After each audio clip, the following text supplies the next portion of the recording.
अस्सलाम वालेकुम। Limiting reactant इस टॉपिक को आज हमने डिस्कस करना है। एग्जामिनेशन पॉइंट ऑफ व्यू से देखा जाए तो बच्चे ये शॉर्ट क्वेश्चन और लॉन्ग क्वेश्चन दोनों के हवाले से काफ़ी ज़्यादा इंपॉर्टेंट है। पहले नंबर पे इसमें से ना शॉर्ट क्वेश्चन आएगा, वो कहेगा define limiting reactant and give example. Define limiting reactant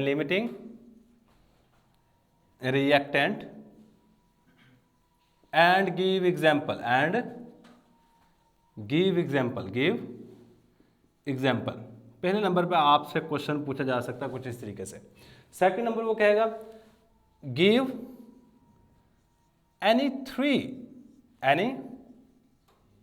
three examples in normal life. हमारी आम जिंदगी में कोई 3 मिसालें दे दो नॉर्मल लाइफ इन विच, जिसमें limiting reactants are involve. Limiting reactants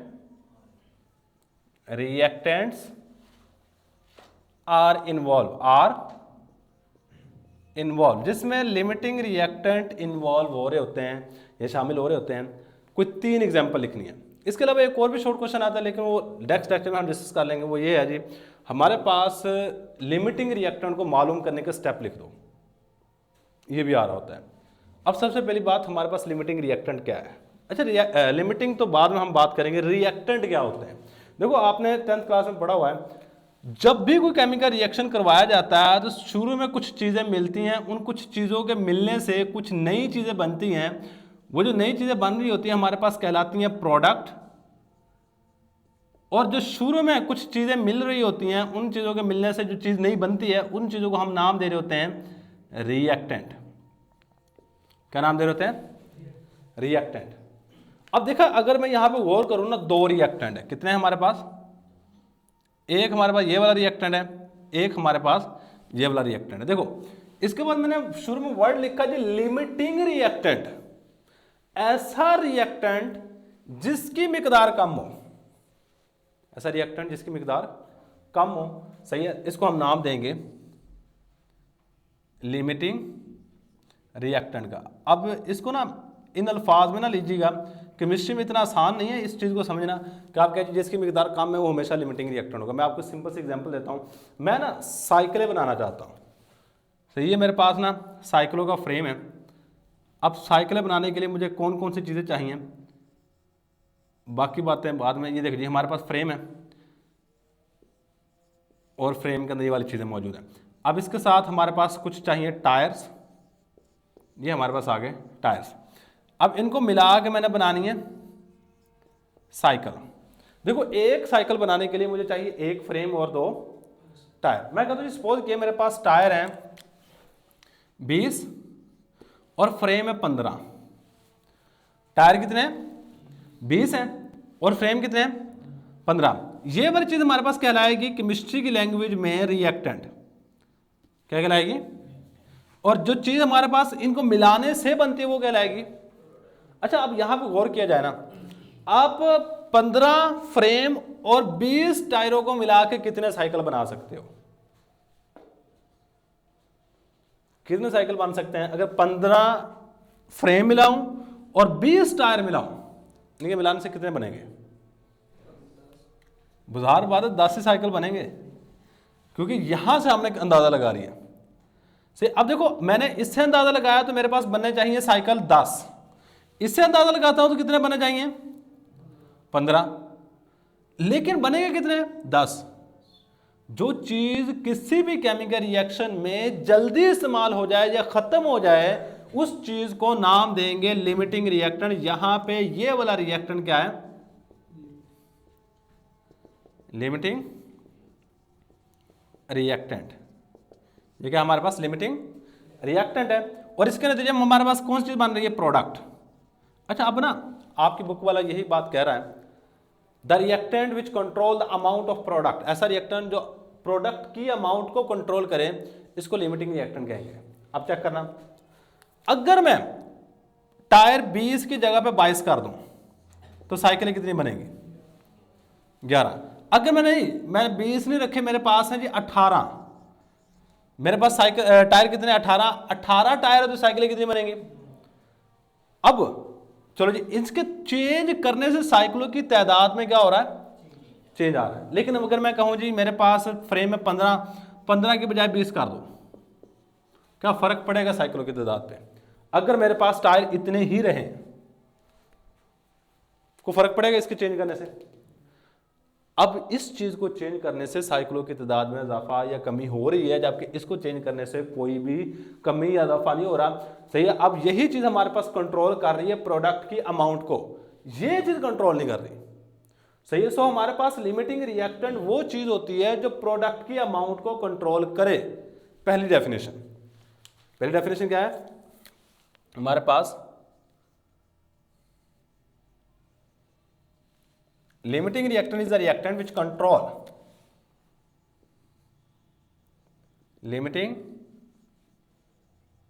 reactant is the reactant. Limiting reactant एक reactant है which जो के control the amount of product, control the amount of product, जो प्रोडक्ट के अमाउंट को कंट्रोल कर रहा होता है इन अ केमिकल रिएक्शन, किसी भी केमिकल रिएक्शन में, इन अ केमिकल रिएक्शन, इसको हम नाम दे रहे थे इज कॉल्ड लिमिटिंग रिएक्टेंट। पहली डेफिनेशन। इसके अलावा आप एक और डेफिनेशन भी कर सकते हो, दोनों डेफिनेशन आसान है। देखना, अब मेरे पास ना साइकिलों के हवाले से देखूं तो हमारे पास, टायरों के हवाले से देखूं तो साइकिलें बननी चाहिए कितनी, 10। अगर मैं फ्रेम के हवाले से देखूं तो साइकिलें बननी चाहिए, इन दोनों में से कम प्रोडक्ट किससे बन रहा है? टायरों से। कहते हैं वो रिएक्टेंट जिससे कम प्रोडक्ट बने वो लिमिटिंग रिएक्टेंट है। वो क्या हमारे पास? लिमिटिंग। देखो इसमें डेफिनेशन की वर्डिंग में चेंजिंग होगी, लेकिन जो बेसिकली कॉन्सेप्ट है वो दोनों का सेम है। क्या होगा हमारे पास नेक्स्ट? अगर डेफिनेशन करना चाहें, द रिएक्टेंट, वो रिएक्टेंट विच कंट्रोल या विच प्रोड्यूस, जो पैदा करे लीस्ट अमाउंट ऑफ प्रोडक्ट, जो प्रोडक्ट की कम से कम मिकदार को पैदा करे, इसको हम नाम दे रहे होते हैं इज कॉल्ड लिमिटिंग रिएक्टेंट। क्या नाम दे रहे होते हैं? Limiting reactant. अच्छा, अब ना एक बात याद रखिएगा, बाज़ दफ़ा ज़्यादातर इंपॉर्टेंट डेफिनेशन लिमिटिंग रिएक्टेंट की ही है। इसके साथ ऑपोजिट साइड में एक और भी डेफिनेशन मौजूद होती है, वो है एक्सेसिव रिएजेंट। Excessive reagent. अच्छा, मैं अगर एक्सेसिव रिएजेंट की बात करूं तो ऐसा रिएजेंट जो ज़्यादा मिकदार में हो, जो आपके प्रोडक्ट के अमाउंट को कंट्रोल नहीं कर रहा होगा, उसको क्या नाम देंगे? Excessive reagent. देखो लिमिटिंग रिएक्टेंट का जो दूसरी साइड में चीज़ होगी, देखो यहाँ पे टायर क्या है? Limiting reactant.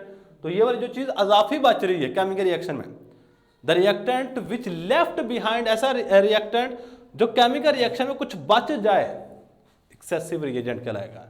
एक्सेस का मतलब ही अजाफी है। एक्सेसिव का मतलब क्या है हमारे पास? अजाफी। द रिएक्टेंट, वो रिएक्टेंट विच लेफ्ट बिहाइंड, जो बाकी रह जाए इन अ केमिकल रिएक्शन, किसी भी केमिकल रिएक्शन में, इसको हम नाम दे रहे होते हैं इज कॉल्ड एक्सेसिव रिएजेंट। अच्छा, अब इसके बाद आ जाओ एग्जाम्पल में आपको नॉर्मल रीजनिंग बड़ी दे सकता हूं। देखो बर्निंग ऑफ पेपर, पहली एग्जाम्पल हमारे पास क्या है? Burning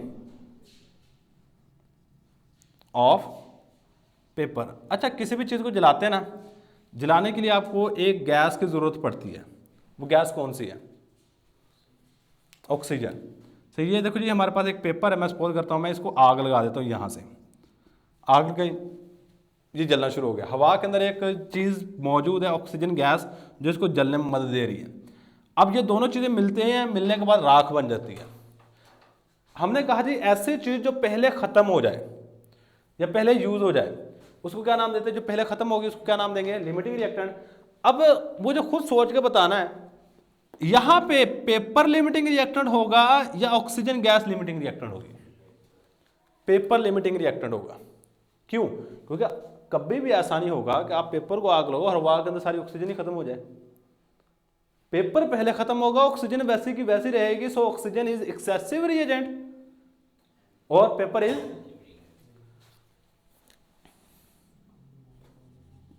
burning of paper, paper को जलाना in the presence of oxygen. तो पेपर को आप जलाओ ऑक्सीजन की मौजूदगी में। हेयर, यहां पर paper is a limiting reactant, paper is a limiting reactant, paper limiting reactant है। एंड और इसके ऑपोजिट साइड पे कौन सी चीज है? Oxygen is O2 is excessive reagent, excessive reagent. अच्छा, इसके बाद सेकंड एग्जांपल देखना। सेकंड एग्जांपल भी सेम इसी तरह है। बर्निंग ऑफ वुड, लकड़ी का जलाना। सेम एग्जांपल आपने क्या लिखा जी? बीट लिख के इसमें लिखो जी burning of wood. Burning of paper की जगह क्या आ जाएगा? Wood in the presence of oxygen. Here wood is limiting reactant and oxygen is excessive reagent. ये आपकी सेकंड एग्जांपल बन जाएगी।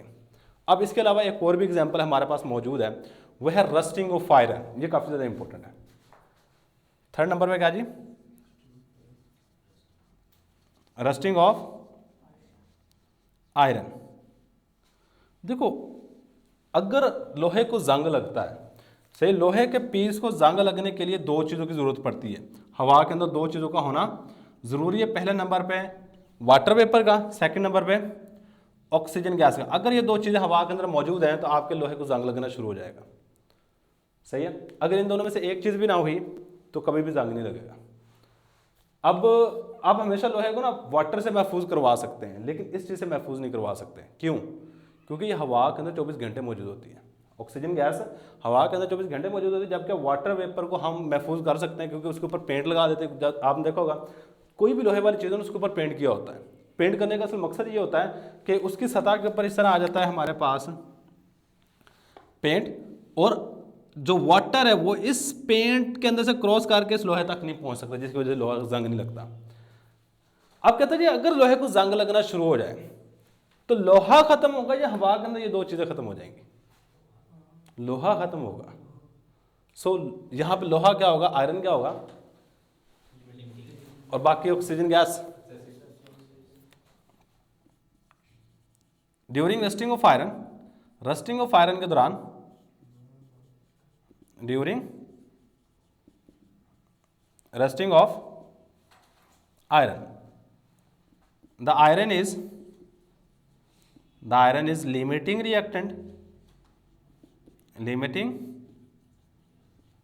reactant and oxygen and O2, sorry, H2O and oxygen is excessive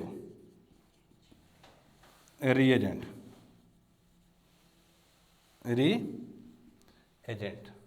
अच्छा, इसके बाद ना एक सिंपल से और एग्जांपल याद रख लीजिएगा। ये आपकी बुक में दी गई है, ये आपकी बुक के अंदर मौजूद नहीं है, याद रखिएगा। लेकिन इस क्वेश्चन का आंसर ये है, give any 3 example in normal life in which limiting reactant are involved. कोई से 3 एग्जांपल लिख दो जिसमें लिमिटिंग रिएक्टेंट इन्वॉल्व हो रहा था। वो हमारे पास नॉर्मल जिंदगी में पेपर को जलाते हैं, लकड़ी को जलाते हैं, और लोहे का जंग हमारी नॉर्मल ज़िंदगी में लगता है। लेकिन एक लैब के हवाले से अगर मैं एग्जांपल की बात करूं तो वो भी आसान सी है हमारे पास। थर्ड है जी फॉर्मेशन ऑफ वाटर, हेडिंग दे दो, ये बिल्कुल आसान सी है, कोई इतनी ज़्यादा मुश्किल नहीं है, बात को समझ लीजिएगा। फॉर्मेशन ऑफ वाटर, देखो फॉर्मेशन ऑफ वाटर के लिए हमें 2 चीज़ों की ज़रूरत पड़ती है। मैंने ऊपर लिखा भी हुआ है, हमारे पास हाइड्रोजन गैस है और ऑक्सीजन गैस है, दोनों मिलती है, मिलने के बाद हमारे पास कौन सी चीज़ बन जाती है? वाटर।